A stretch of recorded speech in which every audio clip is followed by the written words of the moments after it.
구두 재화공인 세모는 아내와 자식을 데리고 한 농가를 빌려 살고 있었는데 집도 땅도 없었기 때문에 구두를 만들거나 고쳐주면서 근근히 먹고 살았다.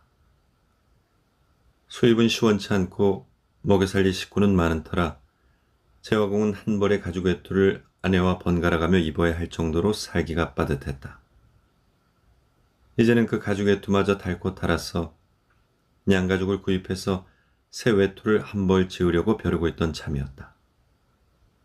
가을이 되자 제법 벌이가 괜찮아진 세모는 얼마간의 돈을 모으게 되었다. 아내의 작은 상자에는 3루블의 지폐가 들어있었고 마을 사람들에게 빌려준 돈도 5루블 20코페이크 하나가 있었던 것이다. 어느 날 세모는 양가죽을 사기 위해 아침 일찍 서둘렀다. 식사를 마친 그는 내의 위에 아내의 옷을 껴입고 다시 그 위에 외투를 걸치고는 3루블을 주머니에 넣은 다음 나무막대기를 지팡이 삼아 마을로 향해 길을 나섰다. 세모는 속으로 생각했다. 마을 사람들에게 빌려준 5루블 20코페이크를 받고 내가 가진 3루블을 보태면 새 외투를 만들 양가죽을 살 수 있을 거야. 마을에 도착한 세모는 한 농부의 집을 찾아갔지만 마침 주인은 집에 없었고 대신 농부의 아내가 일주일 안으로 빌려간 돈을 갚겠다고 약속했다. 세모는 또 다른 집을 찾아갔지만 그 농부는 지금은 돈이 한 푼도 없다고 사정 이야기를 늘어놓으면서 간신히 20코페이크를 내놓았다. 할 수 없이 세모는 외상으로 양가죽을 구입할 생각으로 가죽 상점을 찾아갔지만 상점 주인은 외상은 절대로 안 된다고 했다. 돈을 내셔야죠. 돈을 내면 마음에 드는 가죽을 마음대로 고르도록 해드리지요. 그런데 외상이라면 이제 진절머리가 납니다. 세모는 어쩔 수 없이 농백에서 받은 20코페이크에 만족하고 또 다른 집에서 낡은 털장 아래 수선하는 일을 주문받고는 그대로 돌아오는 수밖에 없었다. 하지만 기분이 우울하고 맥이 빠져버린 세모는 농백에서 받은 20코페이크를 몽땅 털어서 술을 마셔버리고 말았다. 그리고는 터덜터덜 집으로 돌아오고 있었는데 아침에 집을 나설 때는 한기가 느껴졌지만 술을 마신 뒤로는 가죽 외투를 입지 않았어도 그다지 춥지 않았다. 세모는 한 손에 든 지팡이로 얼어붙은 땅을 두드리면서 다른 손에 든 털장화를 허공에 흔들며 중얼거렸다. 가죽 외투 같은 것은 없어도 괜찮아. 응? 술 한 잔 마셨더니 몸이 후끈거리는걸? 가죽 외투 따위가 무슨 소용이 있다. 나라는 인간도 매우 귀한 존재라고. 그 따위 가죽 외투쯤은 없어도 충분히 살아갈 수가 있어요. 나에겐 그런 것이 필요가 없지만 이 옆에 내가 가만히 있지 않을 테니 골치가 아프군. 난 죽을 힘을 다해서 일을 하는데 옆에 늘 바가지만 긁어대니 뭔. 그놈들이 이번에도 돈을 가져오지 않으면 모자를 빼앗아 버릴 거야. 응? 그렇고 말고. 세상에 고작 20코페이크를 주다니. 이거 가지고 대체 어디에 쓴다? 기껏해야 술 한 잔 마시면 그만인걸. 형편이 어렵다고? 그래, 니놈들은 집도 있고 가축도 있고 그 밖에도 가진 것이 많지만 우리는 외투 한 벌 없는 가난뱅이라고. 니놈들은 농사를 지어서 곡식을 거둬들이지만 난 모든 것을 돈을 주고 사야 해요. 무슨 수를 써서라도 일주일에 최소한 3루블은 벌어야 그래야 빵을 먹을 수가 있다고. 집에 돌아가 빵이 없으면 당장 1루블하고 50코페이크는 있어야 하는데 니놈들이 이런 형편을 알아? 조금이라도 양심 있으면 빨리 내 돈을 좀 갚아라 이것들아. 어느덧 길모퉁이에 있는 교회 옆까지 온 세모는 교회 뒤에서 뭔가 희끄무레한 물체가 움직이는 것을 보았다. 주위는 이미 어두워졌기 때문에 세몬이 아무리 자세히 살펴보아도 그것이 무엇인지 알 수가 없었다. 여기엔 저렇게 허연 돌이 없는데 가축인가? 아니야. 가축 같지는 않고 어째 머리는 사람 같아 보이네. 그런데 저렇게 허연 것이 뭔가 이상하네. 어? 그리고 사람이라면 이 추운 날씨에 저런 곳에 있을 리가 없잖아. 세모는 좀 더 가까이 다가갔다. 그 물체는 사람이 분명한데 살았는지 죽었는지 알몸으로 교회 벽에 기댄 채 웅크리고 앉아 꼼짝도 하지 않았다. 세모는 갑자기 등골이 오싹해지는 듯한 느낌이었다. 아마도 어떤 나쁜 놈들이 사람을 죽인 후에 옷을 몽땅 벗겼어. 이곳에 버린 것이 틀림없어. 여기서 우물거리고 있다가는 나중에 무슨 누명을 쓰게 될지도 모르는 일이야. 그래 세모는 그 옆을 그냥 지나쳐버렸다.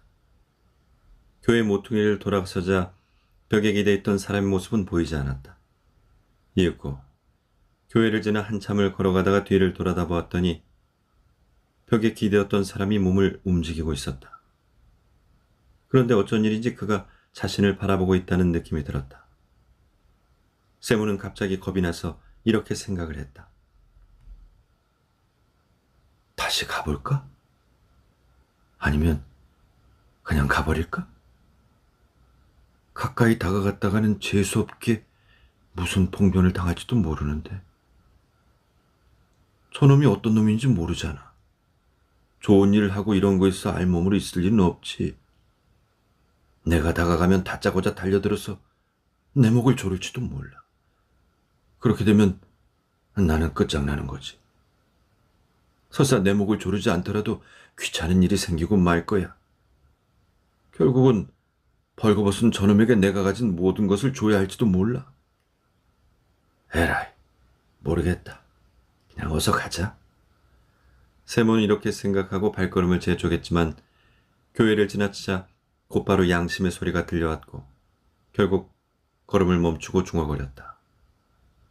세몬, 대체 뭘 망설이고 있는 거냐? 아니 사람이 저렇게 공경에 처해 죽어가고 있는데 겁을 먹고 도망치려고 해? 네가 무슨 대단한 부자라고 재물을 뺏길까봐 걱정을 하고 그래? 지금 네 행동이 옳다고 생각하냐 세몬? 그래 세몬은 발길을 돌렸고 알몸으로 서 있는 남자의 곁으로 다가갔다. 그를 자세히 살펴보니 활력이 넘치는 젊은이로 몸에는 상처 하나가 없었다. 다만 추위와 공포로 인해 몸이 얼어붙은 채로 벽에 기대서 세몬 쪽을 보려고도 하지 않았고 고개를 들 기력도 없는 것 같았다. 세몬이 좀 더 다가가자 그는 눈을 들어 세몬을 바라보았는데 그와 눈이 마주친 세몬은 갑자기 동정심이 솟아났다. 세몬은 손에 들었던 털장화를 땅바닥에 내려놓고는 허리띠를 풀어 장화 위에 놓고 급히 외투를 벗었다. 이러고 있으면 어떻게 되는 줄 알아? 이거나 어서 입어. 세몬이 두 팔로 젊은이를 부축에 일으키자 남자는 간신히 일어섰는데 그의 몸은 흠집 하나 없이 깨끗하고 온화해 보이는 얼굴이었다. 세몬은 그의 어깨에 외투를 걸친 다음 팔을 끼우고 옷자락을 당겨 허리띠까지 매주었다. 그리고는 자신이 쓰고 있던 낡은 모자를 벗어 젊은이에게 씌워주려다가 모자를 벗자 머리가 서늘해져 왔으므로 마음을 바꿨다. 난 머리가 벗겨졌지만 이 젊은이는 머리숱이 많잖아. 모자를 다시 쓴 세모는 모자보다는 신발을 신겨줘야겠군 이라고 생각을 하면서 남자를 앉히고 털장화를 신긴 다음 다시 일으켰다. 젊은이는 일어서며 감사하다는 듯 세몬을 바라보았다. 하지만 아무 말도 하지 않았다. 왜 말이 없나? 이런 곳에서 밤을 지새울 생각이야? 날씨가 추우니 어서 집으로 들어가게.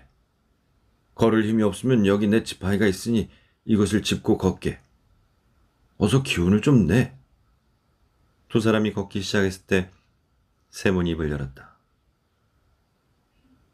근데 자넨 어디에서 왔나? 저는 이 고장 사람이 아닙니다. 자네가 이 고장 사람이 아니라는 것쯤은 나도 알고 있어. 그런데 왜 이런 꼴로 교회의 모퉁이에서 웅크리고 있었나? 그 이유는 말씀드릴 수가 없습니다. 나쁜 놈들에게 봉변을 당한 모양이군. 아닙니다. 어느 누구에게 봉변을 당한 것이 아니라 하나님으로부터 벌을 받은 것입니다. 물론 모든 일은 하나님의 뜻이니까. 그래, 이제 어디라도 들어가 쉬어야 할 텐데 자넨 대체 어디로 갈 작정이야? 갈 곳이 없습니다. 저는 아무데나 괜찮습니다. 세모는 깜짝 놀랐다. 말이나 행동으로 봐 젊은이가 나쁜 사람 같지는 않은데 말이 없어서 갑갑하기는 하지만 무슨 말 못할 사정이 있는 모양이라고 생각했다. 그러면 우리 집으로 가세. 일단 몸은 녹여야 할 것이 아니야. 세몬이 부지런히 걷기 시작했는데도 젊은이는 조금도 뒤처지지 않고 잘 따라왔다. 찬바람이 내 입속을 파고들자 술이 점점 깨면서 점점 추위를 느낀 세모는 아내에게 빌린 옷을 연며 걱정을 했다. 참으로 난감하게 되었군.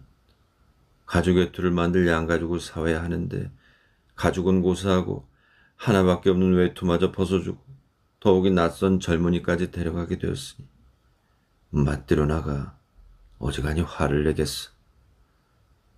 마누라 생각이 떠오르자 갑자기 우울해졌지만 교회 모퉁이에서 젊은이를 처음 발견했을 때 자신을 바라보던 그의 눈길을 생각하자 다시 마음이 명랑해졌다. 세몬의 아내는 부지런히 일을 해치웠다. 장작을 펴고 물을 길어오고 아이들에게 먹을 것을 주고 자신도 간단하게 식사를 마친 후에 이런저런 생각에 잠겨 있었던 것이다. 빵은 언제 굽는 것이 좋을까? 오늘 안에 구워둘까? 아니면 내일 아침에 구울까? 아직 커다란 빵 한 덩어리가 남아있긴 한데 그이가 밖에서 식사를 하고 오면 저녁은 많이 먹지 않을 테니까 내일 아침은 그것으로 충분할 텐데. 마뚜로나는 커다란 빵 한 덩어리를 만작거리며 중얼거렸다. 그래, 오늘은 빵을 굽지 말아야지. 밀가루도 조금밖에 안 남았고 이것으로 금요일까지는 먹어야 하니까. 마뚜로나는 빵을 치워놓고 탁자 모퉁이에 앉아 남편의 헛내일을 깁기 시작했다. 그녀는 바느질을 하며 세몬이 어떤 가죽을 사올 것인가를 생각하고 있었다. 가죽 장사에게 속지 않아야 할 텐데 사람이 너무 착해서 어린애에게도 곧잘 속아 넘어가니 원. 팔로 부리면 적은 돈이 아니니까 아마 좋은 가죽을 살 수 있을 거야. 지난 겨울에는 가죽 외투가 없어서 내과에도 들에도 나가지 못했지. 오늘만 해도 그래. 남편이 옷이란 옷은 모두 주워 입고 나가버렸으니 난 걸칠 것도 없지 뭐야. 그런데 왜 이렇게 늦는 걸까? 벌써 돌아올 시간이 지났는데. 혹시 그 돈으로 술을 퍼마시고 있는 것은 아니겠지? 마드로나가 이런 생각에 잠겨 있을 때 입구의 계단이 삐걱거리며 누군가가 들어오는 소리가 들렸다. 마드로나가 바늘을 바늘꽂이에 꽂고 문 밖으로 나가자 세몬이 낯선 젊은이와 함께 올라오고 있었다. 마드로나는 곧바로 남편이 술을 마셨다는 것을 알아차렸다. 그러면 그렇지. 술을 마시고 왔군. 세몬은 외투도 없이 손에는 아무것도 들지 않은 채 서 있었다. 마뚜라는 화가 머리끝까지 치솟았다. 가죽을 살 돈으로 몽땅 술을 마셔버린 게 틀림없어. 어디서 술을 잔뜩 마시고 게다가 낯선 사내까지 집으로 끌고 오다니. 마뚜라는 두 사람의 뒤를 따라 들어오다가 낯선 젊은이가 입고 있는 외투가 바로 자신들의 것임을 알아차렸다. 외투 속에는 내복도 입지 않은 것 같았고 모자도 쓰지 않고 있었다. 방 안으로 들어온 젊은이는 입을 열지도 주위를 살피려고도 하지 않고 장승처럼 선 채로 고개도 들지 않았다. 마뚜라는 속으로 생각을 했다. 분명 착한 사람은 아닐 거야. 무슨 나쁜 짓을 저질러서 겁을 내고 있는 것임에 틀림이 없어. 마트로나가 이마살을 찌푸리며 난로 옆으로 물러나 두 사람의 동정을 살피고 있자 세모는 아무렇지도 않다는 듯 모자를 벗고 태연하게 의자에 걸터 앉았다. 아이봐, 왜 그러고 있어? 어서 저녁 준비를 해야지. 마트로나는 뚱한 얼굴로 아무 대꾸도 하지 않고 난로 옆에 그대로 서서 두 사람의 눈치를 살피고 있었다. 세모는 아내의 기분이 좋을 리 없다는 것을 알고 있었지만 일부러 시치미를 떼며 젊은이의 손을 잡아 끌었다. 너 어서 앉게. 저녁 식사를 해야지. 세몬의 말에 젊은이는 의자에 걸터 앉았다. 여보, 저녁 준비는 아직 안 됐어? 마침내 마트로나가 화를 냈다. 준비는 됐지요. 하지만 당신을 위한 것은 아니에요.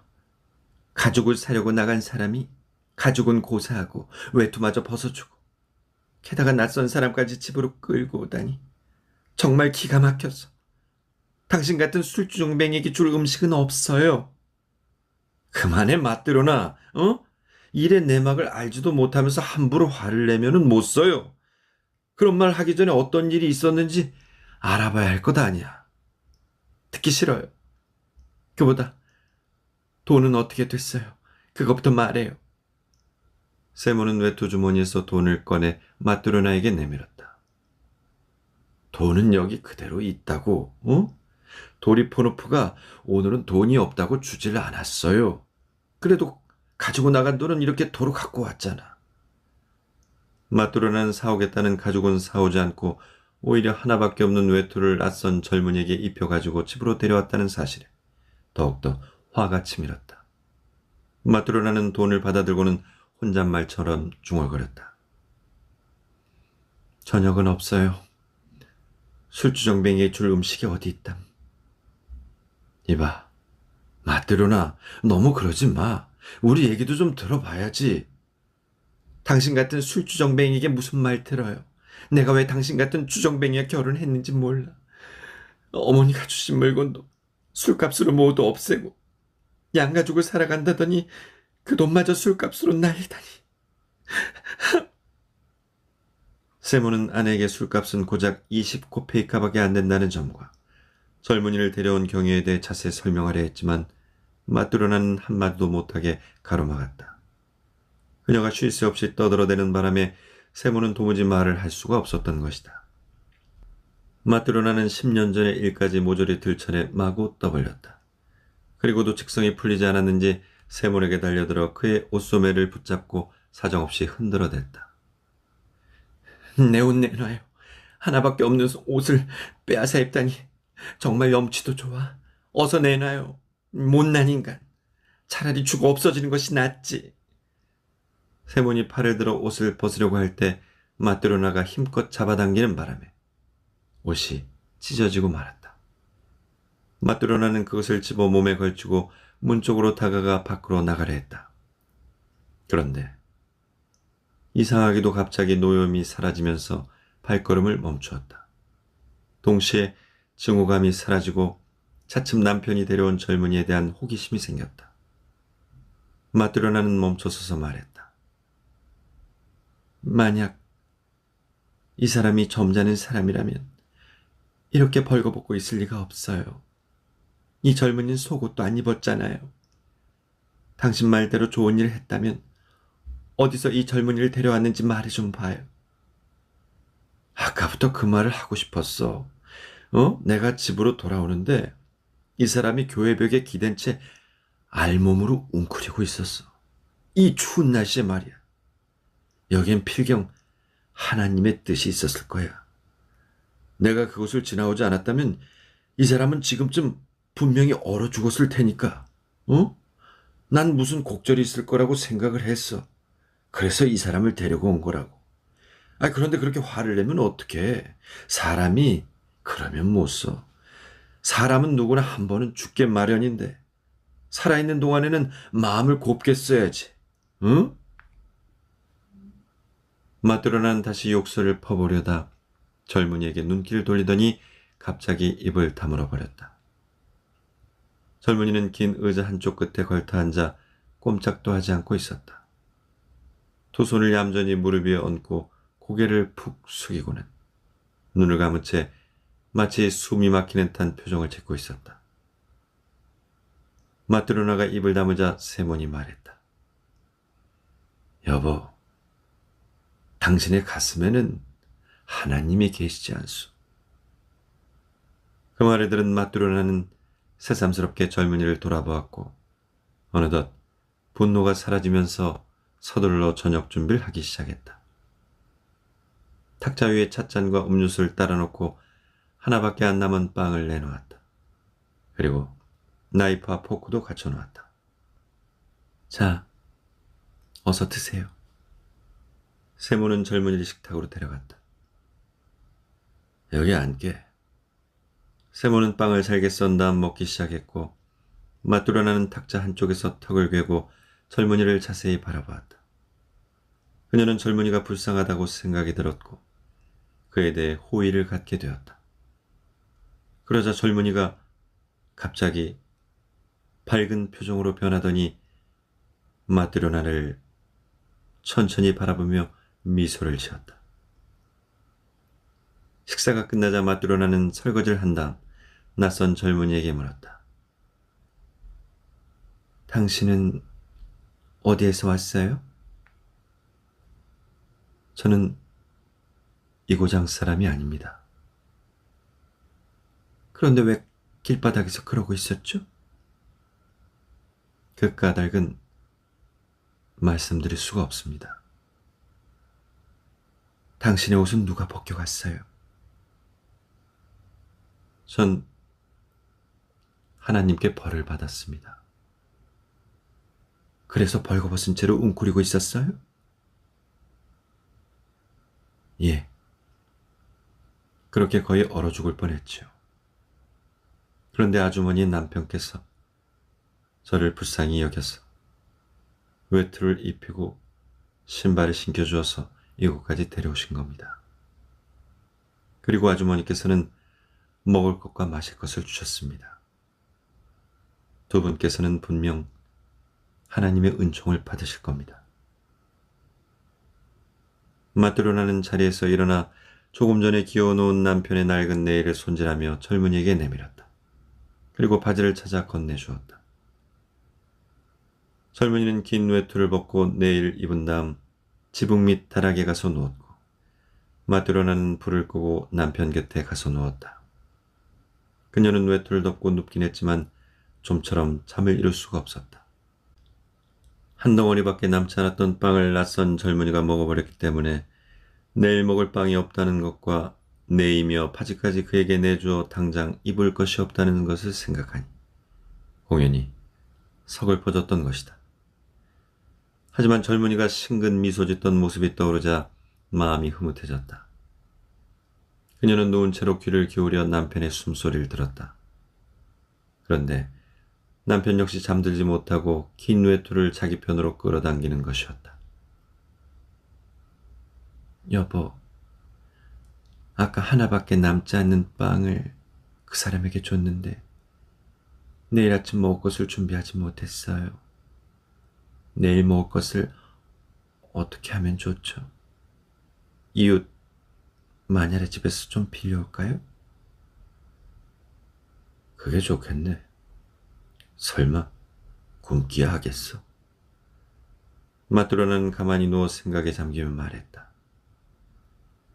저 젊은이는 좋은 사람 같은데 왜 자기 신분을 밝히지 않는 걸까요? 무슨 말 못할 사정이 있는 것 같아. 여보, 우린 가끔 남에게 베풀기도 하는데 왜 우리에게는 베푸는 사람이 하나도 없죠?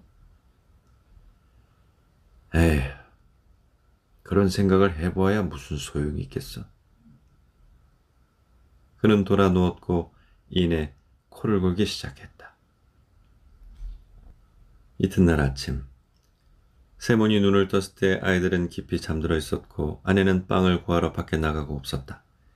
그리고 지난밤에 데려온 젊은이는 낡은 내의와 바지를 입고 얌전히 앉아 천장만 바라보고 있었다. 그의 얼굴은 어제보다 훨씬 명랑해 보였다. 세몬이 입을 열었다. 이봐, 누구나 배에서는 먹을 것을 달라고 하고 몸에서는 입을 것을 달라고 하니 돈을 벌어야 하지 않겠나? 그래, 자넨 무슨 일을 할 줄 아나? 할 줄 아는 것이 아무것도 없습니다. 세모는 어처구니가 없었지만 그래도 그를 지그시 바라보며 말했다. 하겠다는 마음만 있으면 돼. 무엇이든 노력하면 배울 수 있을 거야. 그렇게 하죠. 모두들 부지런히 일을 하니 저도 일을 하겠습니다. 자네 이름을 아직도 모르는군. 미하일이라고 합니다. 이봐 미하일. 자네의 신변에 대해 발길을 꺼리는 것은 아무래도 좋지만 자기가 먹고 살 것은 스스로 벌어야 하네. 내가 시키는 일을 하겠다면 우리 집에 있어도 좋아. 어떤가? 감사합니다. 열심히 하겠으니 무슨 일이든 가르쳐 주세요. 세모는 실을 손가락에 감아 실꾸러미를 만들기 시작했다.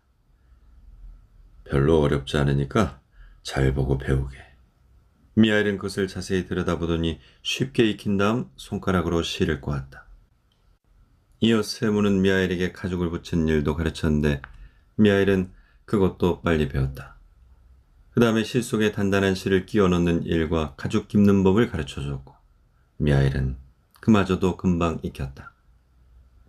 미하일은 어떤 일도 금방 익혔고 배운 지 사흘 만에 오래전부터 구두를 만들어 온 사람처럼 거침없이 일을 해나갔다.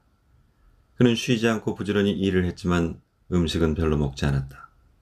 그리고 한가할 때에도 웃거나 밖에 나가는 법이 없었다. 미하일이 유일하게 미소를 지었던 것은 마트로나가 그를 위해 처음으로 저녁을 준비하던 순간뿐이었다. 날이 가고 달이 가고 어느덧 1년의 세월이 흘러갔다. 미하일은 여전히 세모네 집에서 신세를 지며 부지런히 일했고 그가 만든 튼튼하고 멋진 구두에 대한 소문이 퍼져나가자 이웃 마을에서까지 주문이 밀려들어와 세모는 점점 더 많은 돈을 벌게 되었다. 어느 겨울날 세몬과 미하일이 열심히 일하고 있는데 가게 앞에 삼두마차가 방울소리를 요란하게 울리며 멈춰섰다. 창문으로 내다보니 젊은 사람이 마부석에서 뛰어내려 마차의 문을 열고 있었다. 그러자 마차 안에서 점잖은 신사 하나가 내려 세몬의 가게를 향해 층계로 올라섰다. 신사가 문 앞에 이르자 마트로나가 달려가 문을 열어주었고 신사는 상반신을 구부리고 가게 안으로 들어섰다. 그는 키가 커서 머리가 천장에 닿을 지경이었고 몸집도 가게를 채울 만큼 비대하였다. 세모는 자리에서 일어나 인사를 했는데 신사를 쳐다보는 순간 그의 위험에 눌려버리고 말았다. 그때까지 그처럼 큰 사람을 본 적이 없었기 때문이다. 세모는 메마르고 호리호리했으며 미하일도 마른 편이었고 마트로나도 마른 나뭇가지처럼 깡마른 여인이었다. 그런데 그 신사는 마치 다른 세상에서 온 사람처럼 윤기가 도는 붉은 얼굴에 목은 황소처럼 굵어서 마치 몸 전체가 무쇠로 만들어진 것 같았다. 신사는 크게 숨을 내쉬더니 가죽 외투를 벗고는 의자에 앉아 이렇게 말했다. 이 가게 주인이 누군가? 세몬이 앞으로 나서며 대답했다. 예, 제가 주인입니다. 신사는 큰 소리로 하인을 불렀다. 베치카, 그 물건을 이리 가져오너라. 젊은이가 달려가 어떤 꾸러미를 가져오자 신사는 그것을 받아 탁자 위에 올려놓았다. 어서 풀어라. 젊은이가 펼쳐놓은 것은 훌륭한 가죽이었다. 신사는 그 가죽을 가리키며 세몬에게 물었다. 주인장, 이게 어떤 물건인지 알겠나? 예, 알고 있습니다. 이 가죽을 정말 안다는 말인가? 세모는 가죽을 만작거리며 대답했다. 예, 좋은 가죽입니다. 그야, 물론 좋은 가죽이지. 주인장은 아마도 이런 물건을 한 번도 보지 못했을 것이네. 독일제 가죽인데 20루블이나 주고 산 것이지. 세모는 두려운 표정으로 대답했다. 저 같은 놈은 구경조차 할 수 없는 좋은 물건입니다. 그럴 테지. 이 가죽으로 내 발에 꼭 맞는 장화를 만들어줄 수 있겠나?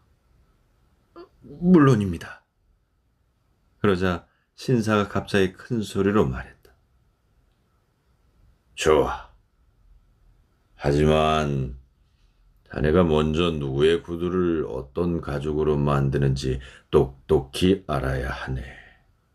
나는 1년을 신어도 찌그러지거나 실이 뜯어지지 않는 그런 가죽 장화를 원한단 말이야. 그러니 자신이 있으면 맡아서 재단을 하도록 하고 자신이 없으면 아예 맡지를 말게. 미리 말해두지만 장화가 1년도 못 돼서 찌그러지거나 실밥이 뜯어지면 내가 자네를 감옥에 쳐놓고 말 거야. 그 대신 1년 이상이 되어도 찌그러지거나 어떤 문제가 발생하지 않으면 내가 10루블을 더 지불을 하지. 세모는 어찌해야 좋을지 몰라 망설이고 있었다. 그는 힐끗 미아이를 쳐다보며 이렇게 물었다. 미아이, 어떻게 하면 좋겠나? 미아일은 고개를 끄덕였다. 염려 말고 일을 맡으라는 뜻이었다. 세모는 미아일의 뜻에 따라 신사의 주문 조건을 받아들여 1년을 신어도 해지지 않고 찌그러지지 않는 장화를 만들기로 했다. 신사는 큰 소리로 하인을 불러 왼쪽 신발을 벗기게 하고 발을 불쑥 내밀었다. 그럼 어서 치수를 재게. 세모는 50cm 정도의 종이를 잘라붙여 길게 만든 후 자리를 펴서 무릎을 꿇고 신사의 양말이 더럽혀지지 않도록 손을 씻고는 그 종이에 치수를 재기 시작했다. 세모는 먼저 발바닥과 발등을 잰 다음 종아리를 재려고 했지만 그 종이로는 어림도 없다는 것을 알게 되었다. 신사의 종아리가 마치 통나무처럼 굵었기 때문이다. 종아리가 꼭 끼지 않도록 주의하게나. 세모는 다른 종이를 잘라 덧붙였고 신사는 의젓하게 앉아 양말 속에 발가락을 꼼지락거리면서 주위를 둘러보다가 미하일에게 시선을 고정시켰다. 저 젊은이는 누군가? 예. 저희 가게의 뛰어난 직공입니다. 그가 선생님의 장화를 지을 것입니다. 그러자 신사는 미하일에게 다시 한번 다짐을 두었다. 이봐, 1년 동안 끄떡없이 신을 수 있는 장화를 만들어야 해. 알겠나? 세모는 미하일을 쳐다보았다. 미하일은 신사의 옆모습을 한동안 바라보고 있더니 갑자기 표정이 밝아지며 미소를 지었다. 이 실없는 사람 같으니 이봐, 뭘 보고 그리 싱글벙글하나? 어? 기한 내 명심에서 장을 만들어야 하니 잘 기억을 해. 그러자 미하일이 입을 열었다. 염려 마십시오. 반드시 기한 내 장화를 만들어 놓겠습니다. 신사는 구두를 신고 가죽 외투를 걸친 다음 문 쪽으로 향했다. 그런데 문을 나갈 때 허리를 굽히지 않아 문설주의 머리를 세차게 부딪히고 말았다. 신사는 한동안 투덜거리면서 머리를 문지르더니 마차를 타고 떠나버렸다. 신사가 떠나자 세몬이 입을 열었다. 굉장한 몸집이군, 어? 아마 쇠뭉치로 내리쳐도 죽지 않을 거야.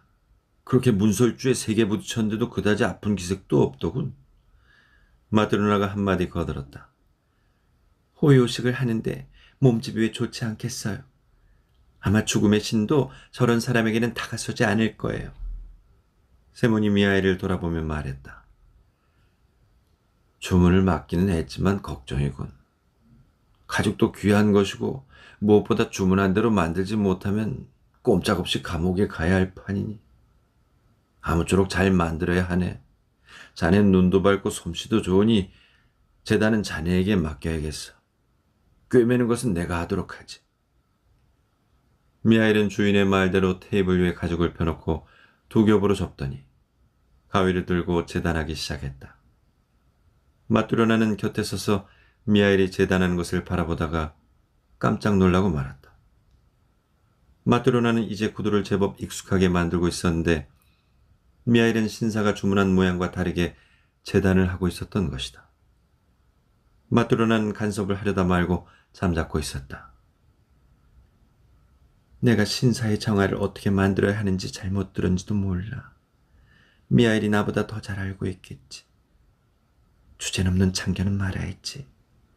재단을 마친 미하일은 곧장 가죽을 꿰매기 시작했는데 그는 구두를 만들 때처럼 두 겹실로 꿰매는 것이 아니라 슬리퍼를 만들 때 쓰는 한 겹실로 꿰매고 있었다. 마뚜려나는 그것을 보고 또다시 놀랐지만 이번에도 아무 말도 하지 않고 그냥 지켜보고만 있었다. 이윽고 점심시간이 되어 자리에서 일어선 세모는 미하일이 가죽으로 슬리퍼를 만드는 것을 보고는 깜짝 놀라고 말았다. 아니, 어찌된 일이지? 지금까지 미하일이 실수를 한 적은 한 번도 없었는데 아니 근데 하필이면 이런 때 실수를 하다니. 손님은 장화를 주문했는데 미하일은 슬리퍼를 만들고 있으니 가죽만 못쓰게 되어버리고 말았잖아. 아이고, 이 노릇을 지금 어찌한담. 이 비싼 가죽을 또 구할 수도 없고 정말 큰일이네. 세모는 미하일에게 말했다. 이봐 미하일, 대체 어찌된 일이야? 날 아주 감옥에 쳐넣으려는 생각인가? 그 손님은 분명 장화를 주문했는데 자네가 지금 만들고 있는 것은 슬리퍼가 아닌가? 세몬이 너무 기가 막혀 미하일을 나무라고 했는데 밖에서 방울소리가 들리며 누군가가 노크를 했다. 두 사람이 창문으로 다가가 내다보니 조금 전에 신사와 함께 왔던 젊은 하인이었다. 안녕하십니까? 어서 오시오. 무슨 일로? 실은 아까 주문한 장화 때문에 마님의 분부를 받고 왔습니다.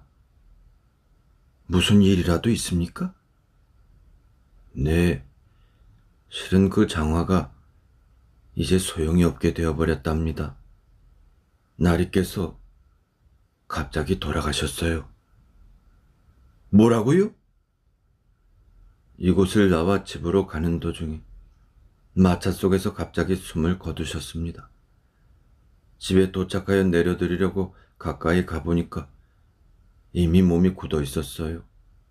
그래서 간신히 집안에 옮겨 놓았죠.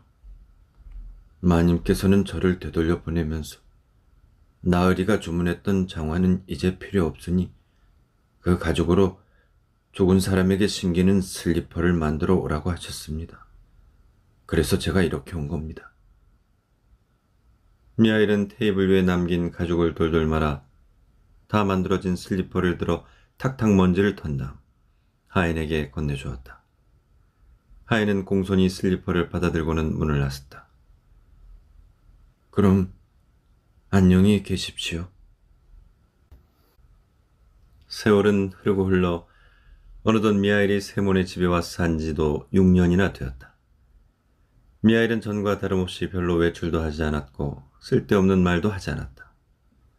그동안에 그가 웃었던 것은 두 번뿐으로 한 번은 마뚜로나가 처음으로 그에게 저녁 식사를 대접했을 때이고 그 다음은 장화를 주문하러 온 몸집 큰 신사를 보았을 때였다. 세모는 미하일이 몹시 마음에 들었고 이제는 어디서 왔느냐고 묻지도 않았다. 그리고 혹시 미하일이 나가버리지는 않을까 하고 걱정하고 있었다. 어느 날 온 식구가 집안에 모여 있었는데 마뚜로나는 냄비를 화덕에 올려놓았고 아이들은 의자를 넘어다니며 뛰놀기도 하고 창밖을 내다보기도 했다. 세모는 창가에 앉아 열심히 구두를 꿰맸고 미하일은 또 다른 창가에 앉아 구두굽을 만들고 있었다. 그때 사내아이가 의자를 넘어 미하엘에게 다가와 어깨를 흔들며 창밖을 가리켰다. 미하엘 아저씨, 저기 보세요. 어떤 아주머니가 여자아이 2명을 데리고 우리 집으로 오고 있어요. 한 아이는 절름발이에요. 사내아이의 말에 미하엘은 일손을 멈추고 창밖을 유심히 바라보았다. 세모는 미하엘의 태도에 깜짝 놀라고 말았다. 지금까지 밖을 내다보느라고 이를 태만하게 한 적이 없었는데 오늘은 이를 멈추고 창에 거의 매달리다시피 하며 밖을 내다보고 있었던 것이다. 세몬도 덩달아 창밖을 내다보았는데 가죽 외투에 두꺼운 숄을 걸친 정숙한 부인이 2 여자아이의 손을 잡고 걸어오고 있었다. 2 여자아이는 얼굴이 똑같아 구별하기가 어려웠지만 한 아이는 다리를 조금 절룩거리고 있었다.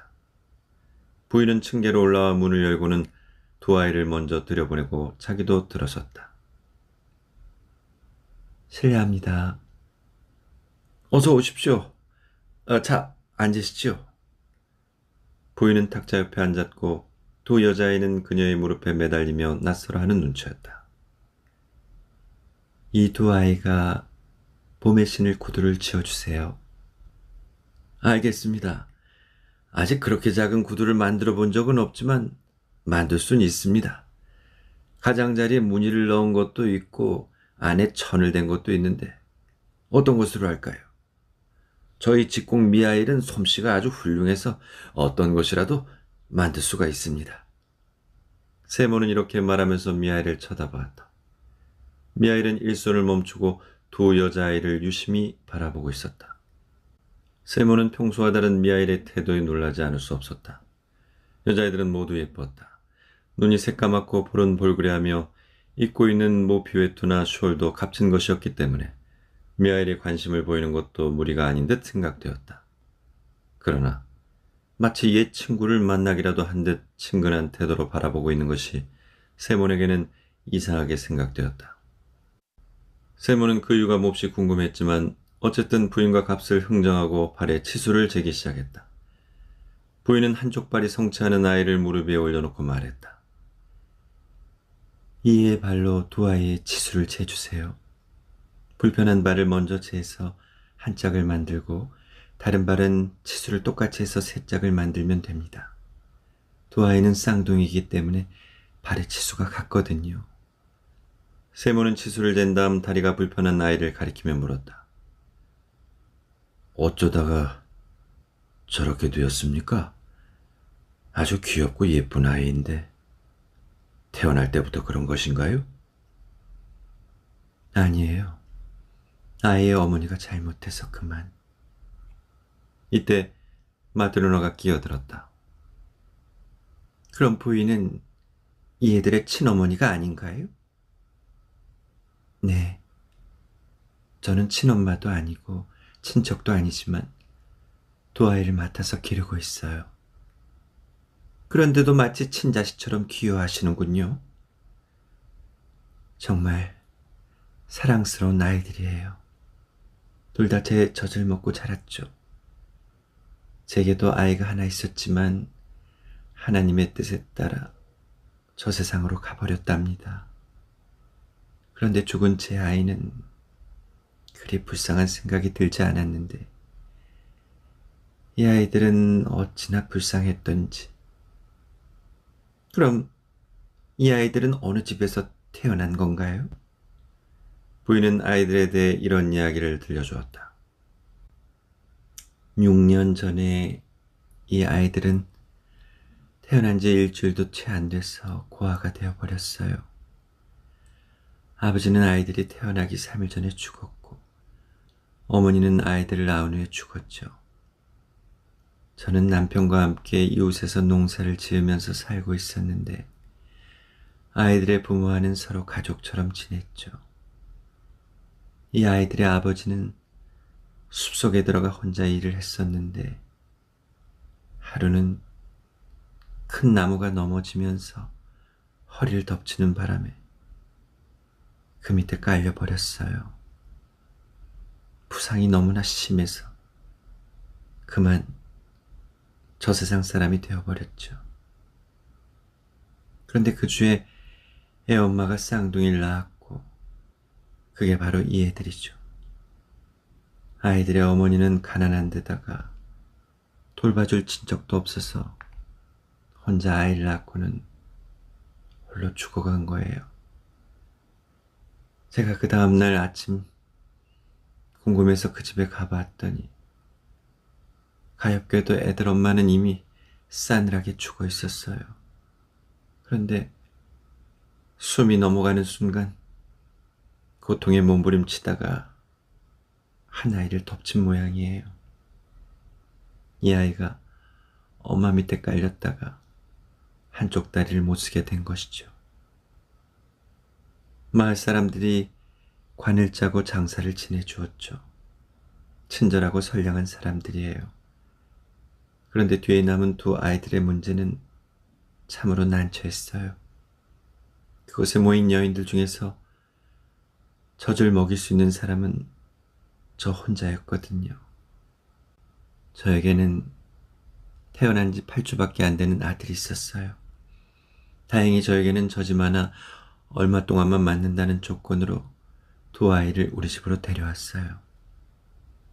처음엔 몸이 성한 아이에게만 젖을 주고 다리가 성치 못한 아이에게는 젖을 주지 않았어요. 그 아이는 살 것 같지가 않더군요. 그렇지만 천사같이 깨끗한 어린아이를 그대로 죽게 내버려 둘 수 없다는 생각이 들어서 마음을 고쳐먹었죠. 그렇게 제 아이 하나에 여자의 둘을 제 젖으로 키웠지만 저는 젊고 건강했기 때문에 언제나 두 아이에게 동시에 젖을 먹이고도 다른 아이에게 먹이곤 했죠. 그런데 하나님의 은총을 입어서 두 아이는 건강하게 자랐지만 제 아이는 2년 만에 죽고 말았어요. 그 후에 저는 아이를 낳지 못했죠. 여하튼 남편은 이곳에서 지금 어느 상인의 재분소에 다니는데 월급이 많기 때문에 살림은 넉넉해요.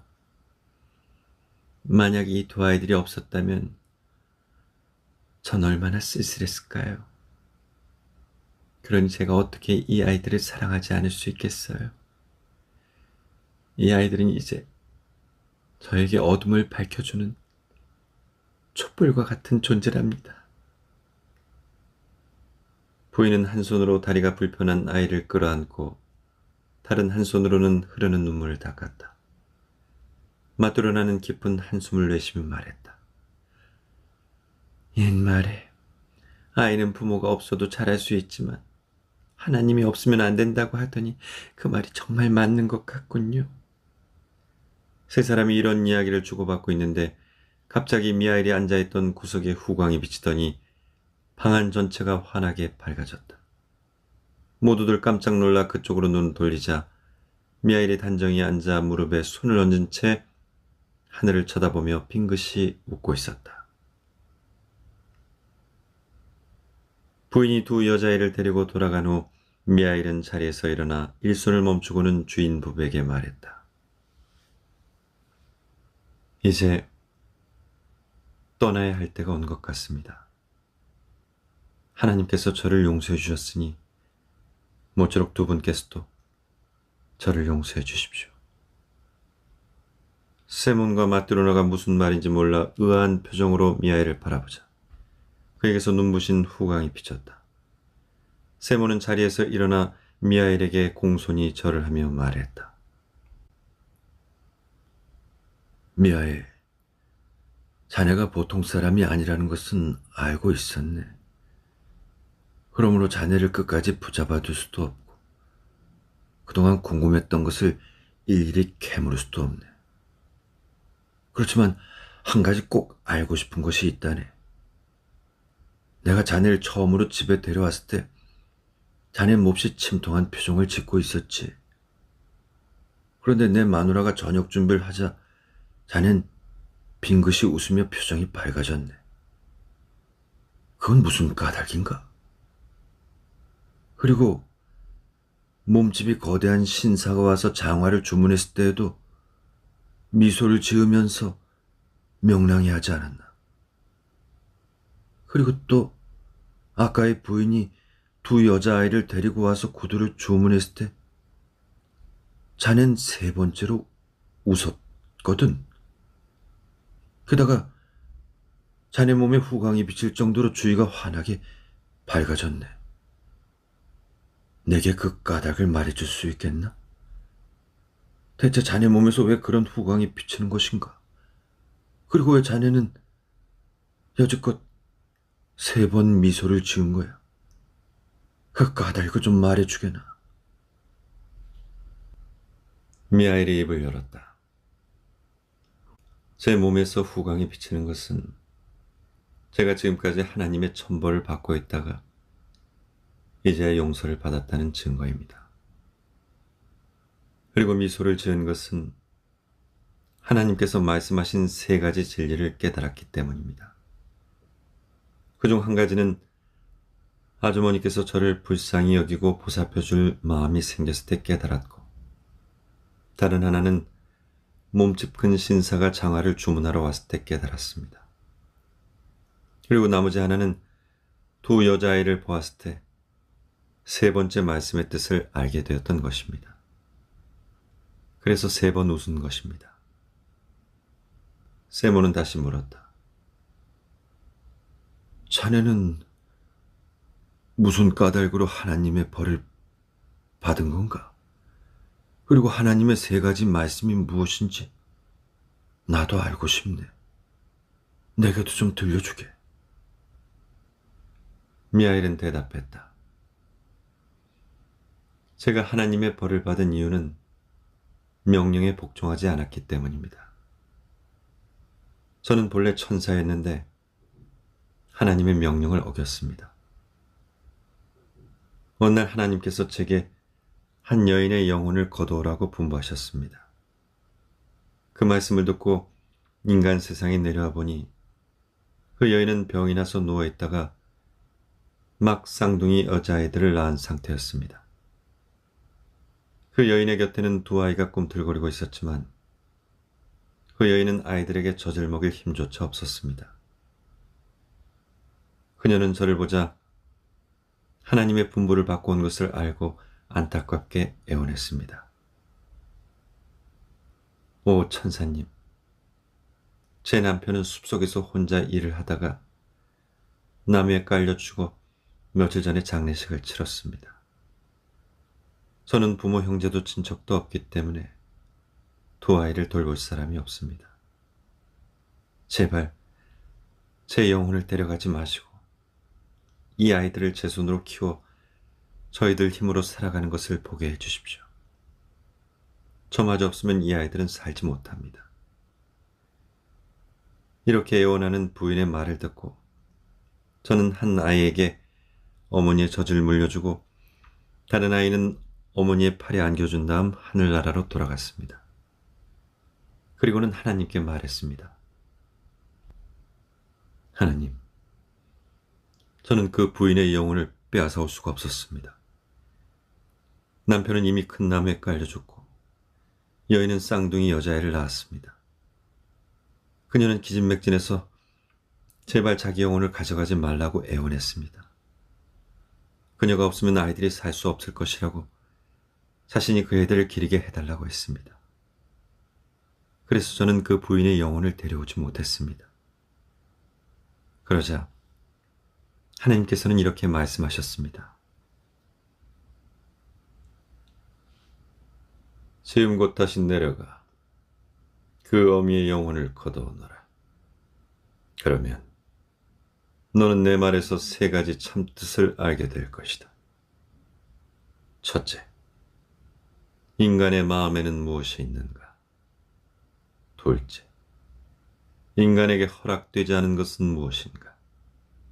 셋째, 인간은 무엇으로 사는가?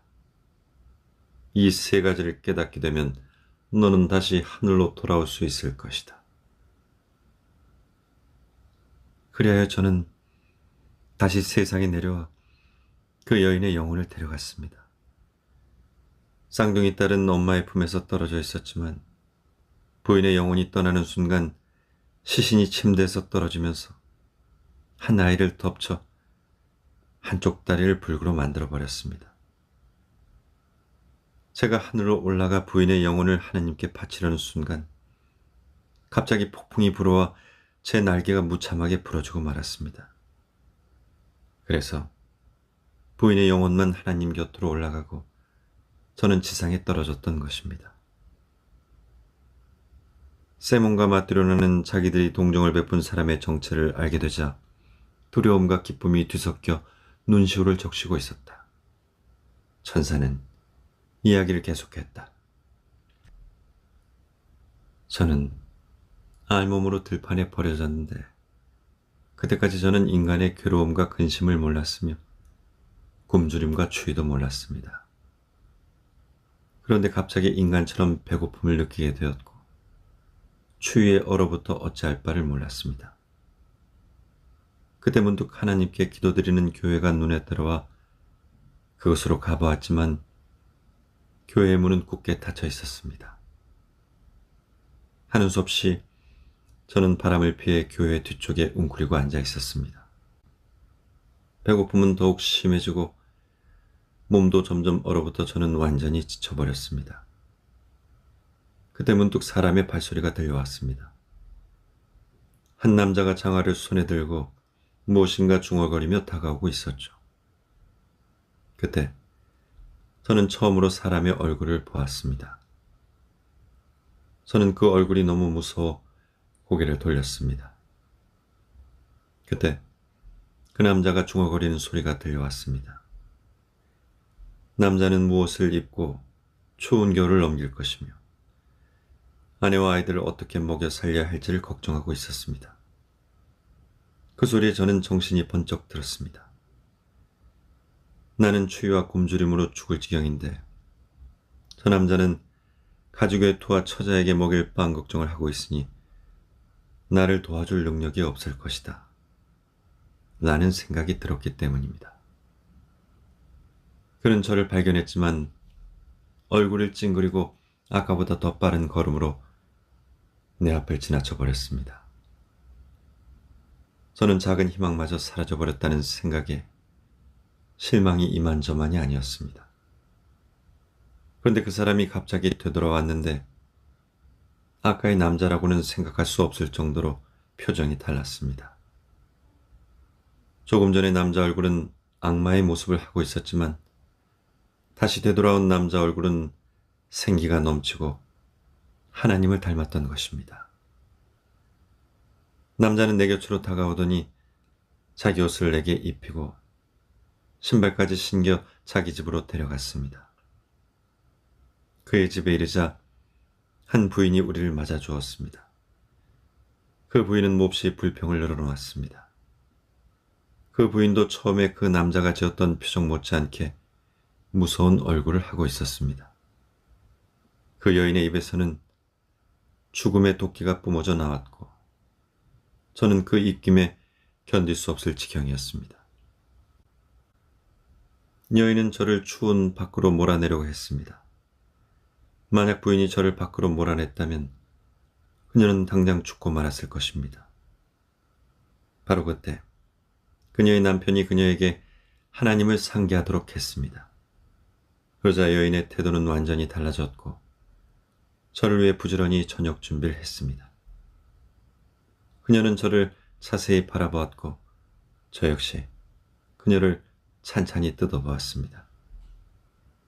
어느새 그녀의 얼굴에는 죽음의 그림자가 사라졌고 그녀는 활기에 넘쳤으며 그런 그녀에게서 하나님의 모습을 찾아볼 수 있었습니다. 그 순간 저는 인간의 마음에는 무엇이 들어있는가라는 하나님의 말씀을 기억해내고는 그것이 사랑임을 깨달았습니다.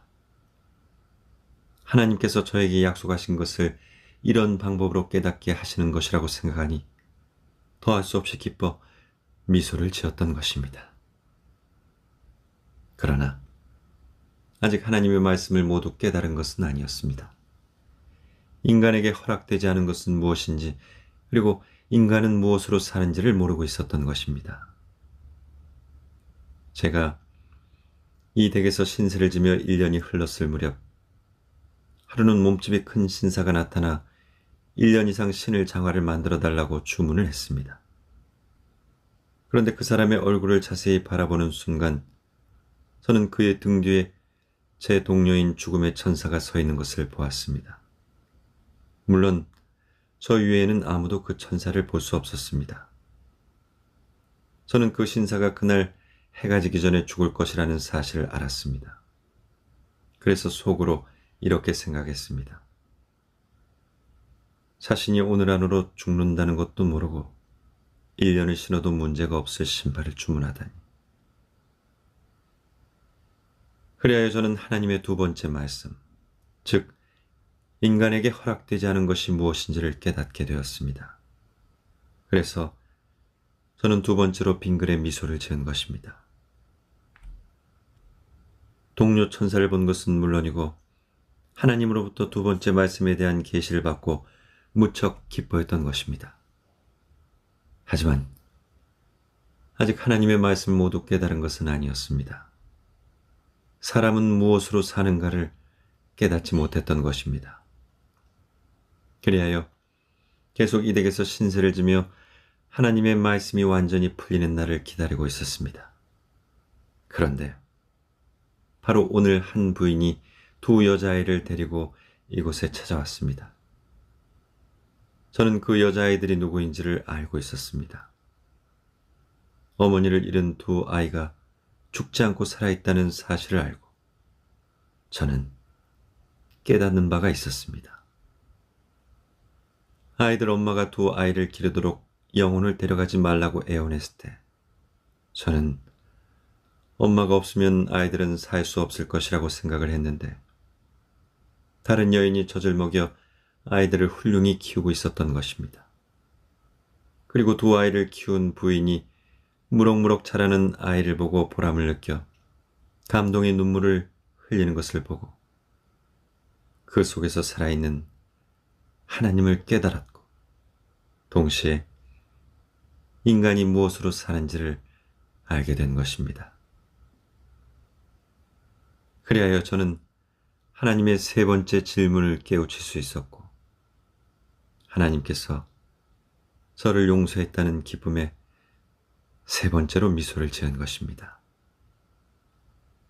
말을 마치자 천사의 몸은 머리에서 발끝까지 아름다운 광채 속에 파묻혔으므로 그를 육안으로는 볼 수가 없었다.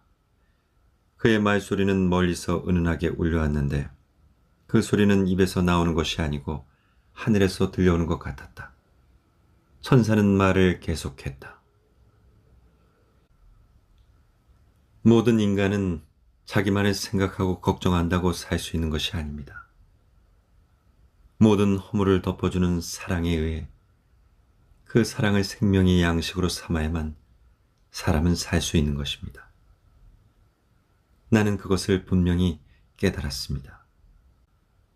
아이들을 낳고 죽은 아기 엄마는 두 아이가 살아가는 데 가장 필요한 것이 무엇인지를 알지 못했습니다. 그리고 몸집이 큰 신사에게는 자신에게 소중한 것이 무엇인지를 깨닫는 힘이 주어지지 않았습니다. 누구에게나 자기에게 필요한 것이 무엇인지를 올바로 가려낼 수 있는 힘이 주어지는 것은 아닙니다. 제가 인간으로 살아갈 수 있었던 것은 제가 열심히 일했기 때문이 아니라 길을 가던 사람과 그 아내의 마음속에 사랑이 깃들어 있어서 저를 동정하고 사랑해 주었기 때문입니다. 고아가 살아온 것도 마찬가지입니다. 아이들 스스로 자신들을 염려해서가 아니라 한 여인의 무한한 사랑이 아이들을 동정하고 사랑했기 때문입니다. 모든 인간이 살아가는 것은 각자 자신의 일을 염려하기 때문이 아니라 그들 가운데 사랑이 깃들어 있기 때문입니다. 하나님이 이전부터 인간에게 생명을 부여하고 그들이 잘 살아가기를 바라고 있다는 것은 알았지만 지금 저는 또 다른 한 가지를 알게 되었습니다. 하나님은 인간이 각각 흩어져 서로 무관하게 살기를 바라지 않습니다. 하나님은 전 세계 인류가 한 마음, 한 뜻이 되어 살아가기를 바라고 계십니다. 그래서 하나님은 인류를 위해 가장 소중한 것이 무엇인지를 보여주신 것입니다. 저는 그 사실을 분명히 깨닫게 되었습니다. 이 세상 대부분의 사람들은 마치 자기가 살아가는 것이 자기 힘으로 되는 것처럼 생각을 하지만 사실은 사랑으로 살아가는 것입니다. 사랑하는 마음이 가득한 사람은 하나님의 세계에 살고 있는 것입니다. 동시에 하나님은 그 사람의 내부에 존재하는 것입니다. 하나님의 뜻은 사랑의 정신에 있습니다. 미하일이 하나님을 찬양하는 노래를 부르기 시작하자 그 웅장한 목소리가 온 집안에 울려 퍼졌다. 그러더니 이윽고 천장이 갈라지고 땅에서 하늘까지 한 줄기 불기둥이 솟아올랐다.